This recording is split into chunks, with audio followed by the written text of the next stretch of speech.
చూస్తుంటే చాలా గర్వంగా ఉంది. అంటే నాకే కాదు అందరికీ గర్వమే. ఎందుకంటే ఈ రోజున పట్టుదలతో ఉండి నాన్నగారు ఎంత ఇబ్బంది పడుతున్నప్పటికీ కూడా మంచి సక్సెస్ సాధించారు. ఈరోజు తెలంగాణలో 4 జాబులు సాధించడం అంటే అంత మామూలు విషయం కాదు.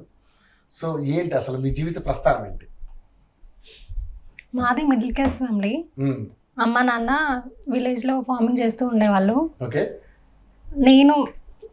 నేను పుట్టక ముందే అమ్మ నాన్న టౌన్కి వచ్చి సెటిల్ అయ్యారు. అక్కడ ఫార్మింగ్ చేస్తూ అంతగా ఇన్కమ్ రాకపోతుండేది. ఇంకా పిల్లల్ని ఎలా చదివించాలి, వాళ్ళని బాగా చదివించాలని చెప్పేసి టౌన్కి వచ్చి ఇంకా ఏదో ఒక పని చేసుకుందామని చెప్పి ఐరన్ చేయడం మొదలుపెట్టారు నాన్నగారు. ఇంకా అప్పటి నుంచి డైలీ ఇంకా అప్పటి కాలంలో అంటే ఐరన్ చేస్తూ అంటే చాలా ఒక జతకి ఒక 10 రూపాయలు అలా ఇచ్చేవాళ్ళు. రోజంతా కష్టపడితే చివరికి రోజుకి 500 కూడా వచ్చేవి కాదు. అలాంటి స్టేజ్లో ఉన్నా కూడా మమ్మల్ని చాలా ఎంకరేజ్ చేసి చదివించేవాళ్ళు. ఇంకా ప్రైవేట్ స్కూల్లో అయితే చాలా ఫీ ఖర్చు అవుతుందని చెప్పేసి గవర్నమెంట్ స్కూల్లోనే జాయిన్ చేశారు. ఇంకా చిన్నప్పటి నుంచి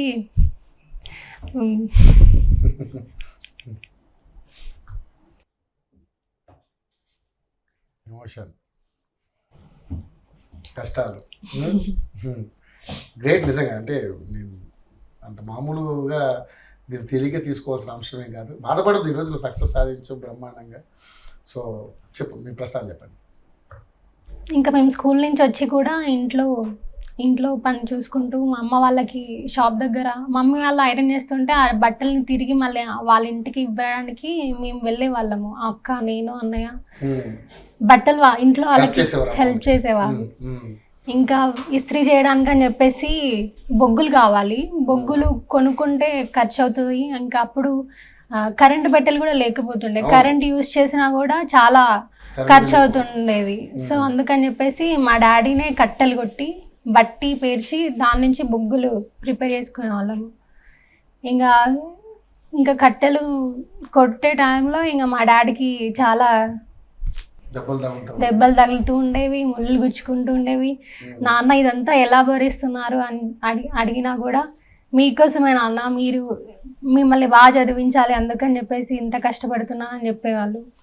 వాళ్ళకి ఏదో విధంగా హెల్ప్ చేయాలని చెప్పేసి వాళ్ళు కట్టెలు కొడుతుంటే మేము కూడా మోసేవాళ్ళము, బొగ్గులు ఎత్తే వాళ్ళము. ఇంకా వాళ్ళ కష్టాన్ని దగ్గరుండి చూసాము చిన్నప్పటి నుంచి. మా ఫైనాన్షియల్ క్రైసిస్ అనే ఇంకా మాలో ఇంకా ఫైర్ని తీసుకొచ్చింది. ఇంకా చిన్నప్పటి నుంచి ఎట్లాగైనా సరే మంచి యూనివర్సిటీలో సీట్ పొందాలని చెప్పేసి చిన్నప్పటి నుంచి కష్టపడి చదివే వాళ్ళము. మా నాన్న కూడా చాలా ఎంకరేజ్ చేసేవాళ్ళు. ఫస్ట్ ర్యాంక్ రావాలి, ఎప్పుడు నువ్వు ఫస్ట్ ర్యాంక్ వస్తే నీకు పైసలు ఇస్తా అని చెప్పేసి చాలా చిన్నప్పటి చాలా ఎంకరేజ్ చేసేవాళ్ళు. ఇక అలా ఇంకా 10th మంచి మార్క్స్ వచ్చాయి, 9.8. ఇంకా అందుకని చెప్పేసి ఇంటర్ కాలేజ్లో ఫ్రీ సీట్ వచ్చింది. ఇంటర్లో ఇంకా ప్రొఫెసర్స్ చాలా బాగా చెప్పేవాళ్ళు. ఎంసెట్కి కోచింగ్ కూడా అవసరం లేకుండా ఎంసెట్లో మంచి ర్యాంక్ రావడంతో జేఎన్టీలో సీట్ వచ్చింది. ఇంకా ఫ్రీ సీట్ రావడంతో వచ్చింది, సివిల్ ఇంజనీరింగ్ వచ్చింది. దాంట్లో ఇంకా ప్లేస్మెంట్స్ కోసం ట్రై చేద్దామని అనుకున్నప్పుడు Telugu up to 10th Telugu medium నాది. ఇంకా తెలుగు టు ఇంగ్లీష్ కన్వర్ట్ అయ్యేటప్పుడు చాలా ప్రాబ్లమ్స్ ఫేస్ చేశారు. పీపీటీ ప్రిపేర్ చేయడంలో కానీ, సెమినార్స్ ఇవ్వడంలో కానీ, ఇంటర్వ్యూస్ అటెండ్ అవ్వడంలో కానీ అంత ఫ్లూయెన్సీ వచ్చేది కాదు ఇంగ్లీష్లో. సో అలా ప్లేస్మెంట్స్ ఏమి సాధించలేకపోయినా ఇంకా ఎలాగైనా ఏదో ఒక ఉద్యోగం సాధించాలి, ఇంత కష్టపడి చిన్నప్పటి నుంచి చదివింది, మనం ఫైనాన్షియల్గా ఎదగాలని చెప్పేసి అని ఇంకా గేట్ కోచింగ్ తీసుకున్నాను. గేట్ కోచింగ్ బీటెక్ చదువుతున్న గేట్ కోచింగ్ తీసుకున్నాను. ఇంకా తర్వాత ఎన్ఐటి వరంగల్, ఎస్పీఐ విజయవాడ వచ్చింది. గేట్లో మంచి ర్యాంక్ రావడంతో. కానీ అందులో మళ్ళీ ఇయర్లీ 2 lakhs అట్లా అవుతుందని చెప్పేసి అంత ఖర్చు భరించలేరు మా నాన్న, అంత ఖర్చు నేను మా నాన్నకి పెట్టలేను అని చెప్పి స్టేట్ యూనివర్సిటీస్లోనే అప్లై చేశాను through PG set. So Osmania యూనివర్సిటీలో ఎంటెక్ సీట్ వచ్చింది.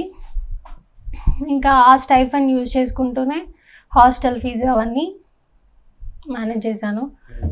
ఎంటెక్ ఫస్ట్ ఇయర్లో ఇంకా కాంపిటేటివ్ ఎగ్జామ్స్కి ప్రిపేర్ అవుదామని ఒక థాట్ వచ్చింది. అక్కడ సీనియర్స్ ఫ్రెండ్స్ అంతా వాళ్ళందరినీ చూసి ఇన్స్పైర్ అయ్యాను. ఇంకా ఆ టైంలోనే ఏడబ్ల్యూ నోటిఫికేషన్, ఇంకా మిగతా ఏ పాలిటెక్నిక్ అవన్నీ నోటిఫికేషన్స్ పడ్డాయి. ఇంకా ఇదే మంచి ఛాన్స్, మంచిగా ప్రిపేర్ అవుదామని చెప్పేసి ప్రిపరేషన్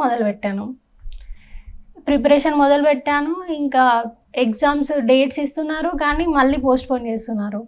సో ఇంకా అలా డిలే అవుతుంది. ఇంకా ఎంటెక్ అయిపోయింది. ఎంటెక్ స్టైఫండ్ కూడా ఆగిపోయింది. ఇంకా ఎలా అని ఇంట్లో వాళ్ళే హెల్ప్ చేశారు, బయట హాస్టల్ ఫీ దానికోసం అని చెప్పేసి ఇంకా ఎగ్జామ్ రాసాము. మళ్ళీ కొన్ని రోజులకి పేపర్ లీకేజ్ అయింది. అంత కష్టపడి అన్ని రోజులు చదివి హాస్టల్ ఫీ కట్టి మమ్మీ వాళ్ళు అన్ని మంత్స్ హాస్టల్ ఫీ ఇచ్చారు. ఇంకా ఎలారా బాబు అని అనుకున్న టైంలో ఇంకా ఏం చేయాలో తెలియక మళ్ళీ ఇంట్లో వాళ్ళని అడిగి వాళ్ళని ఇబ్బంది పెట్టలేక ట్యూషన్స్ చెప్పడం మొదలుపెట్టాను. ఇంకా ఇంతవరకు చదివాను, ఇంకా కొంచెం కష్టపడితే మంచి జాబ్ సాధిస్తాను అని చెప్పేసి ట్యూషన్ చెప్పడం మొదలుపెట్టి ఇంకా ఆ మనీతోనే బుక్స్, హాస్టల్ ఫీ సంపాదన అంటే నీ చదువుకు సంబంధించిన సంపాదన నువ్వే సంపాదించుకున్నావు. ఇంకా బయట హాస్టల్లో ఫుడ్ ఇంకా తెలిసిందే కదా, ఎన్ని రూపాయలు పెట్టినా కూడా ఆ హాస్టల్ ఫీ, ఆ ఫుడ్ అనేది అంత బాగోదు. ఇంకా ఎన్ని హెల్త్ ఇష్యూస్ వచ్చినా కూడా లైబ్రరీ టైమింగ్స్ అయితే పక్కా ఫాలో అయ్యి ఇంకా ఎలాగైనా ఉద్యోగం కొట్టాలని చెప్పేసి ప్రిపేర్ అయ్యాను.